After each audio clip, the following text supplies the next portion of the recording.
Students, आज हम वैद्युत द्विध्रुव या इलेक्ट्रिक डायपोल के कारण उसकी एक्सियल या अक्षीय तथा इक्वेटोरियल निरक्षीय स्थिति में वैद्युत क्षेत्र या इलेक्ट्रिक फील्ड की वैल्यूज़ कैलकुलेट करने की कोशिश करेंगे। पहले पीछे पड़ा हुआ थोड़ा रिवाइज कर लेते हैं। लेट अस से एक पॉइंट साइज्ड आपका चार्ज है, उसके आर दूरी पर वैद्युत क्षेत्र तीव्रता की वैल्यू आपको पता है E=1/4πε0 Q/r² होती है और इसकी दिशा एक काल्पनिक या imaginary positive charge test charge पर बल या फोर्स की दिशा होती है। ठीक इसी तरह आपको द्विध्रुव का कॉन्सेप्ट भी आना चाहिए, जिसमें कि चार्जेस कुछ दूरी से सेपरेट हो जाते हैं, जो कि 2l दूरी हम दिखाते हैं। और यहाँ पर इससे रिलेटेड एक वैद्युत द्विध्रुव का आघूर्ण या इलेक्ट्रिक डायपोल मोमेंट होता है, जो कि स्मॉल p से इंडिकेटेड होता है और स्मॉल p होता है इक्वल टू Q/2l के। इसी के साथ आपको पता होना चाहिए द्विध्रुव क्योंकि दो विपरीत प्रकार के आवेशों से मिलकर बना है, तो उसके आसपास जो वैद्युत क्षेत्र होगा वो कुछ इस तरह से होगा।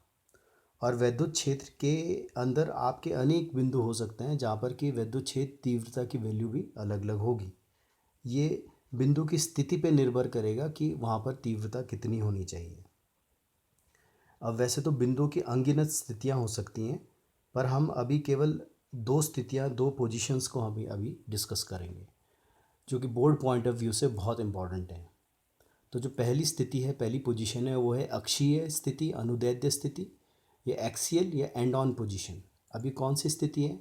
अगर हमारे पास ये डायपोल है तो उससे अक्ष से गुजरती हुई, एक्सेस से गुजरती हुई ये जो आपकी लाइन है, इस लाइन में जितने बिंदु आपके पड़ेंगे वो सारे बिंदु अक्षीय स्थिति में स्थित हम बोलेंगे या अनुदैर्ध्य स्थिति में हम बोलेंगे, या एक्सियल या एंड ऑन पोजीशन में बोलेंगे। इसको हम कुछ इस तरह से समझ सकते हैं कि अगर हमारे पास पृथ्वी है, पृथ्वी के दो ध्रुव हैं, तो अक्ष हम कौन सा बोलते हैं? वो अक्ष पृथ्वी का होता है जो कि ध्रुवों से गुजरता है तथा केंद्र से गुजरते हुए जाता है।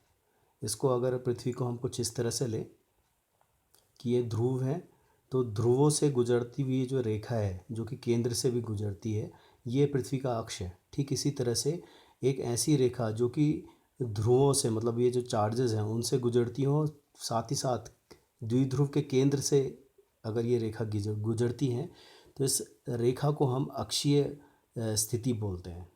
और इसमें जितने भी बिंदु आपके लाई करेंगे उन सबको हम वही अक्षीय या एक्सियल पोजीशन बोलेंगे।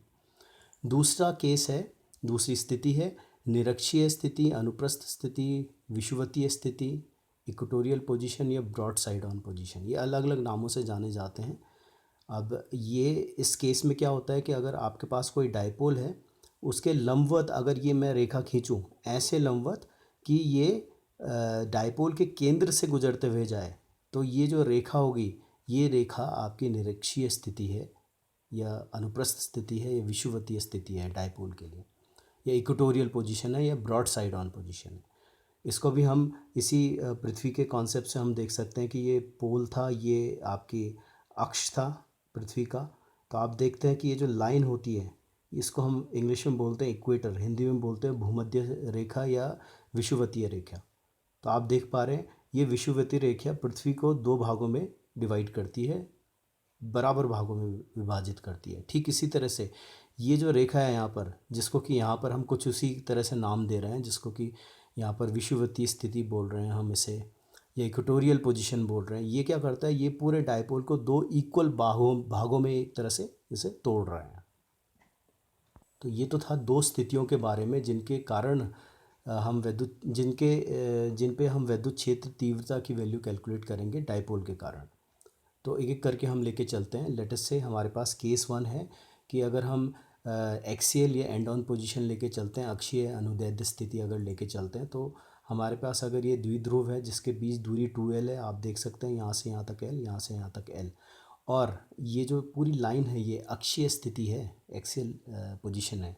उसमें अगर एक पॉइंट में P मान के चलता हूँ, इस P पॉइंट पे अगर हमें वैद्युत क्षेत्र तीव्रता की वैल्यू चाहिए, तो सबसे पहले तो लोकेशन हम करते हैं डिस्कस कि ये पॉइंट P जो है डायपोल से r डिस्टेंस दूरी पे है। मतलब इसके सेंटर से हमेशा डिस्टेंस हम नोट डाउन करते हैं। डायपोल के सेंटर से पॉइंट P r डिस्टेंस पे है, जैसे कि डायग्राम में दिख रहा है। और P पॉइंट पे अगर वैद्युत क्षेत्र निकालना है तो ऑब्वियसली वो A मतलब माइनस क्यू के कारण होगा और साथ ही बी जो कि प्लस क्यू के कारण भी होगा। तो दोनों का योगदान होगा पी पॉइंट पे। तो ए के कारण पी बिंदु पर जो विद्युत क्षेत्र है, अगर उसे हम ई ए से दिखाएं तो उसकी दिशा किधर होनी चाहिए? आप फिर मानेंगे यहाँ पॉजिटिव टेस्ट चार्ज रखा गया है। अगर यहाँ पॉजिटिव टेस्ट चार्ज रखा गया है तो नेगेटिव आवेश इसे अपनी तरफ आकर्षित करेगा। मतलब बल किधर लगेगा? लेफ्ट साइड में बल लगेगा। अब क्योंकि बल लेफ्ट साइड में लग रहा है तो ई ए की दिशा लेफ्ट साइड में होगी। अब ऐसी प्लस क्यू में के कारण पी पॉइंट पे अगर हम इलेक्ट्रिक फील्ड की बात करें, विद्युत क्षेत्र की बात करें, तो उसको हम ई बी से दिखाएंगे और उसकी दिशा किधर होनी चाहिए? फिर से आप एज्यूम करो, इमेजिन करो, कल्पना करो यहाँ पॉजिटिव टेस्ट चार्ज रखा गया है तो पॉजिटिव और पॉजिटिव मतलब प्रतिकर्षण लगेगा, बाहर की डायरेक्शन में ई बी होगा क्योंकि बल की डायरेक्शन भी उधर ही है। अब ई ए और ई बी की वैल्यू अगर हम देखें तो ई ए की वैल्यू और ई बी की वैल्यू कैसे निकालेंगे? ई ए है पहले वाले चार्ज के कारण, इसके कारण, ए के कारण। तो वैल्यू कैसे निकालेंगे? हमें फॉर्मूला पता है, E is equal to 1/4πε0 Q by R square होता है एक पॉइंट चार्ज के कारण इलेक्ट्रिक फील्ड या विद्युत क्षेत्र। तो पहले वाले चार्ज के कारण विद्युत क्षेत्र का मान निकालने के लिए हमें आर दूरी निकालनी पड़ेगी आवेश से बिंदु तक की। तो आप देखो दूरी कितनी होगी, देखो यहाँ से लेकर यहाँ तक तो आर है, उसके बाद ये एक्स्ट्रा दूरी एल भी है, मतलब टोटल दूरी है आपकी आर प्लस एल। तो यहाँ पर ई ए की वैल्यू हो जाएगी 1/4πε0 Q upon R plus L का होल स्क्वायर। इसी तरह से ई बी की वैल्यू क्या हो जाएगी?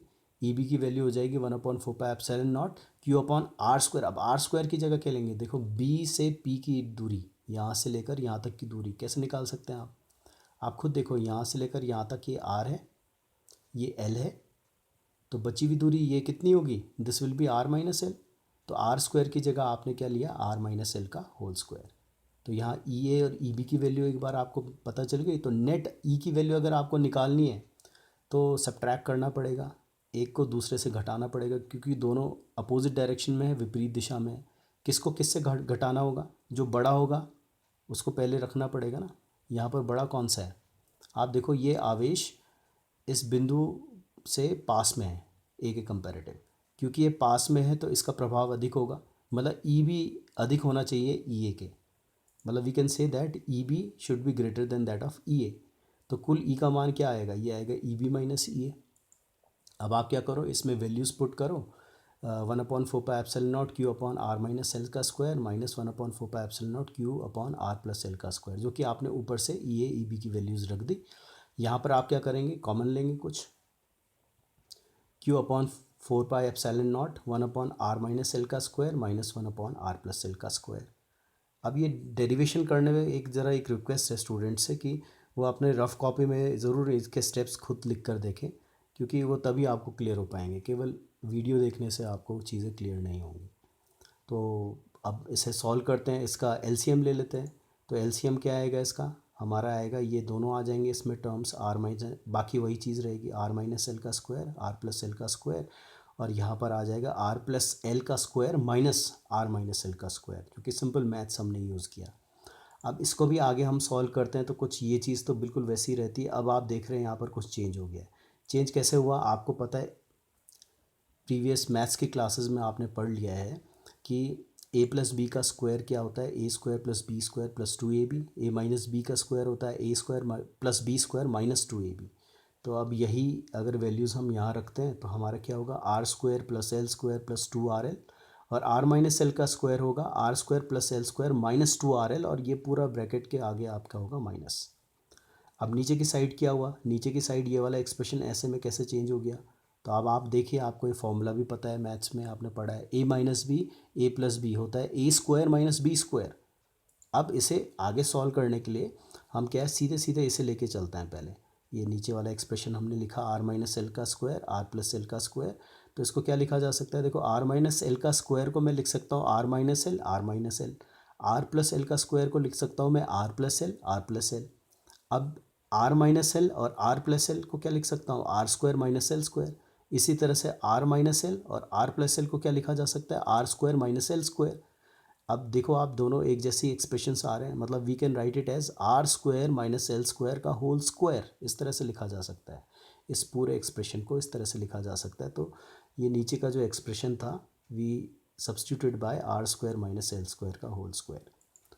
अब इस एक्सप्रेशन को आगे सॉल्व करना है तो आप खुद देखो, इसमें आर स्क्वायर कैंसिल हो जाएंगे, एल स्क्वायर भी कैंसिल होंगे। देखो ये माइनस ब्रैकेट के अंदर जाएगा तो आपका यहाँ पर ये माइनस माइनस प्लस हो जाएगा, तो यहाँ पर +2RL है, यहाँ पर भी +2RL, तो बाकी टर्म्स तो कैंसिल हो जाएंगी। हमारे पास क्या बचेगा, E=Q/4πε0 4RL अपॉन नीचे वही रहेगा R square minus L square का होल स्क्वायर।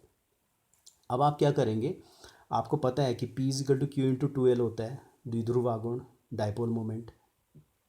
तो हम क्या करेंगे, इसी में से Q×2L हम जो है सेपरेट कर देंगे इस पूरे एक्सप्रेशन में से। आप देखो 4 को मैं 2×2 लिख सकता हूँ, Q भी है यहाँ पर, L भी है, इसको अलग से मैंने हाईलाइट किया क्योंकि इसकी जगह मैं P सब्स्टिट्यूट करने वाला हूँ। तो ये यही एक्सप्रेशन आपका क्या हो जाएगा, E will be written as 1/4πε0 2PR upon R square minus L square का होल स्क्वायर। अब इसमें एक और चीज़ हम करते हैं, हम ये मानते हैं कि द्विध्रुव या डायपोल बहुत अगर छोटा है, तो अगर बहुत छोटा है इसका मतलब क्या है, ये ए और बी जो है बहुत पास पास होंगे बिंदु, मतलब एल की वैल्यू बहुत छोटी होगी, 2L की वैल्यू या एल की वैल्यू बहुत छोटी होगी आर के कंपैरेटिव। और उसको हम कुछ मैथमेटिकली इस तरह से लिख सकते हैं कि L is smaller than that of R, मतलब बहुत छोटे को हम जो है इस डबल साइन से दिखाते हैं। अगर एक ही साइन होता तो हम बोलते हैं केवल छोटा है, और अगर डबल साइन लगा दिया मतलब बहुत ही छोटा है एल आर के कंपैरेटिव। तो यहाँ से ये नीचे वाला एक्सप्रेशन जो है R square minus L square का होल स्क्वायर में एल क्योंकि बहुत छोटा है तो इसको हम ज़ीरो ले सकते हैं, नगण्य ले सकते हैं, ज़ीरो ले सकते हैं। तो अगर ये ज़ीरो हो जाता है तो ये पूरा एक्सप्रेशन होगा आर स्क्वायर का स्क्वायर बचेगा, जो कि आर की पावर 4 लिखा जा सकता है। तो ये एक्सप्रेशन पूरा हमारा चेंज हो जाएगा, E=1/4πε0 2PR अपॉन नीचे आ जाएगा आर टू पावर 4। अब आर है यहाँ पर, आर की पावर 4 है तो मतलब एक पावर कैंसिल हो जाएगी, तो हमारे पास नेट ई की वैल्यू आ जाएगी 1/4πε0 2p/r³। ये है वैल्यू वैद्युत क्षेत्र तीव्रता अक्षीय स्थिति में, ये एक्सियल पोजीशन में। अब क्योंकि एक सदिश राशि है तो उसकी दिशा किधर होनी चाहिए, आप खुद देखो ई बी और ई ए सब्ट्रैक्ट हुए, ई बी ज़्यादा बड़ा था तो नेट वैद्युत क्षेत्र भी तो इसी दिशा में होगा।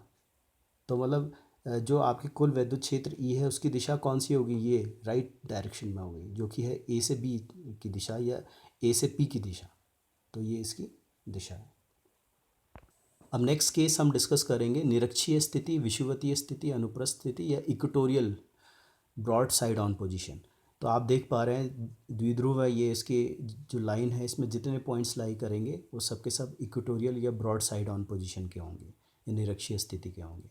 इसमें मैंने पी पॉइंट माना जहाँ पर कि हम वैद्युत क्षेत्र तीव्रता निकालना चाह रहे हैं, और लेट अस से ये पी पॉइंट इस द्विध्रुव से आर दूरी पर है। मैंने यहाँ मेंशन नहीं किया है बट ये जो लंबवत दूरी है, परपेंडिकुलर डिस्टेंस है, ये हम आर लेके चल रहे हैं।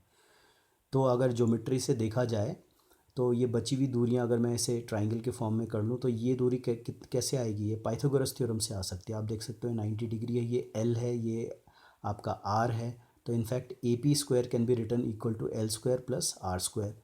तो ए पी ये डिस्टेंस कितनी आ जाएगी, √r² प्लस एल स्क्वायर।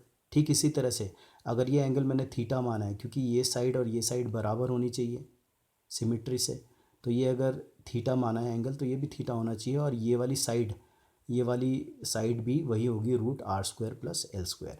अब पी पॉइंट पे अगर हमें वैद्युत क्षेत्र तीव्रता निकालना है तो वो वैद्युत क्षेत्र तीव्रता ए के कारण भी होगा, बी के कारण भी होगा।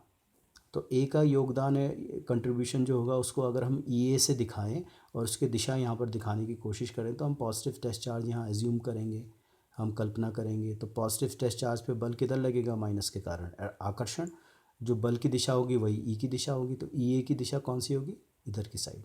इसी तरह बी के कारण जो वैद्युत क्षेत्र अगर उसे ई बी बोले हम, तो उसकी दिशा देखने के लिए हम पी पॉइंट पे फिर से एक पॉजिटिव टेस्ट चार्ज मानेंगे और उसकी दिशा किधर होनी चाहिए, पॉजिटिव है तो बल प्रतिकर्षण बाहर की डायरेक्शन में लगेगा, और जो बल की दिशा होगी वही ई बी की दिशा भी होगी। तो ये तो थी दिशा दोनों की, इन दोनों से ही हमारा कुल वैद्युत क्षेत्र बना हुआ है। अब एट पॉइंट पी अब हम क्या करेंगे, यहाँ पर एक पैरेलल लाइन खींचते हैं, इसके मतलब समानांतर रेखा। तो अगर इसके समानांतर रेखा ऐसे हम खींचते हैं तो आप देख पा रहे हैं ये वाला एंगल और ये वाला एंगल बराबर होगा, इंटीरियर ऑल्टरनेट एंगल। ये पैरेलल लाइन है और ये लाइन इसको काट रही है, मैथ्स में शायद आपने पढ़ा होगा। इसी तरह से अगर ये और ये समानांतर रेखा और ये रेखा यहाँ से ऐसे गुजर रही है तो ये कोण और ये कोण बराबर होता है, करस्पॉन्डिंग एंगल बोलते हैं इसे, ये मैथ्स के रूल्स है। तो अब हमें अगर कुल विद्युत क्षेत्र निकालना है तो हम ये जो डायग्राम है, इतना पार्ट वाला डायग्राम, इसको हम अलग से ड्रॉ करते हैं। तो हम कुछ इस तरह से देखते हैं, ई बी इधर है, ये इधर है, और बीच में इनके जो कोण है थीटा और थीटा कोण है।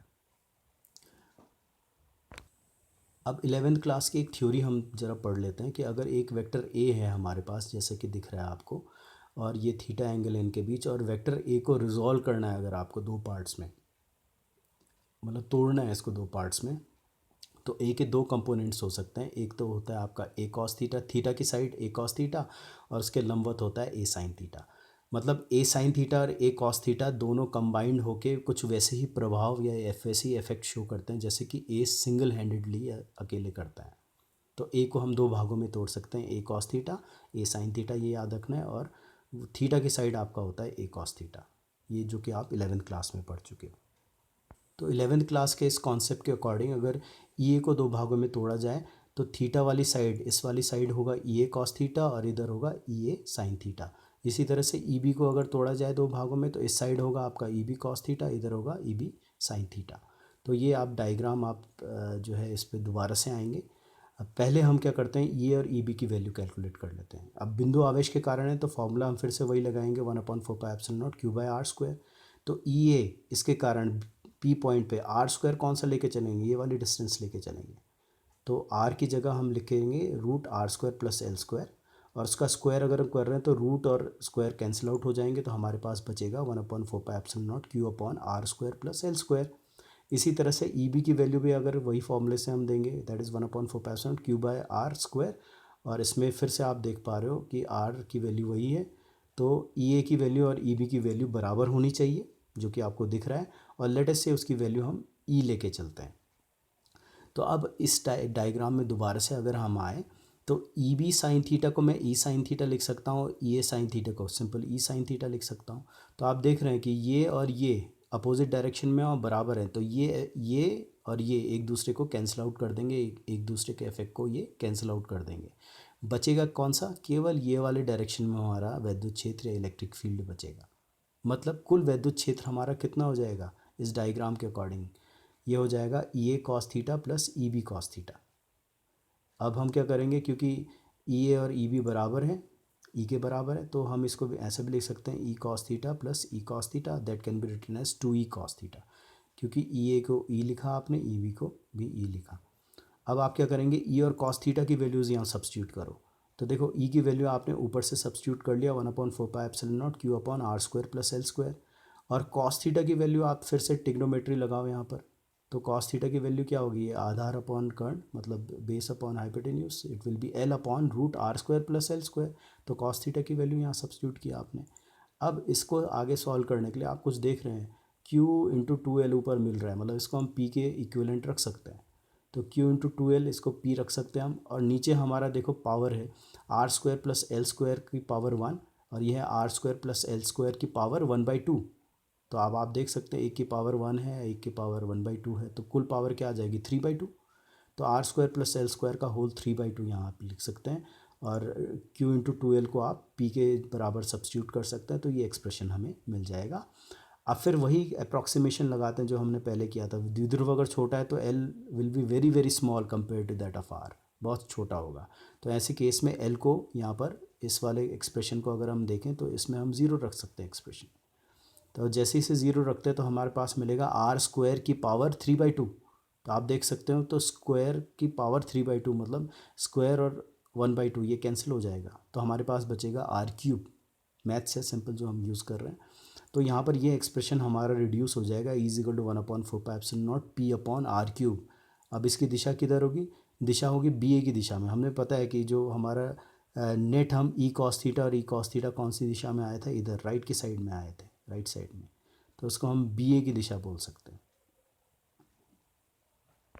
अब फाइनल कंक्लूजन अगर किया जाए, अक्षीय स्थिति की वैल्यू कितनी आई थी 1/4πε0 2p/r³। निरक्षीय इक्वेटोरियल की क्या आई थी 1/4πε0 P/r³। तो हम बोल सकते हैं एक्सियल पोजीशन में जो वैद्युत क्षेत्र का मान है वो डबल होता है निरक्षीय के कंपैरेटिव। कंक्लूजन एक ये निकालते हैं हम। दूसरा कंक्लूजन ये निकालते हैं, बिंदु आवेश के कारण वैद्युत क्षेत्र आपको पता है 1/4πε0 Q/r² होता है, मतलब E अनुक्रमानुपाती होता है इसमें 1/r² के बिंदु आवेश के कारण। द्विध्रुव या डायपोल के कारण क्या होता है, ई का वैल्यू चाहे आप अक्षीय लो चाहे निरक्षीय लो, दोनों में आप देखोगे ये 1/r³ के प्रोपोर्शनल होता है, अनुक्रमानुपाती होता है। तो ये तो था वैद्युत द्विध्रुव के कारण वैद्युत क्षेत्र। अब आगे हम गॉस थ्योरम या गॉस नियम हम पढ़ेंगे। Thank you all of you.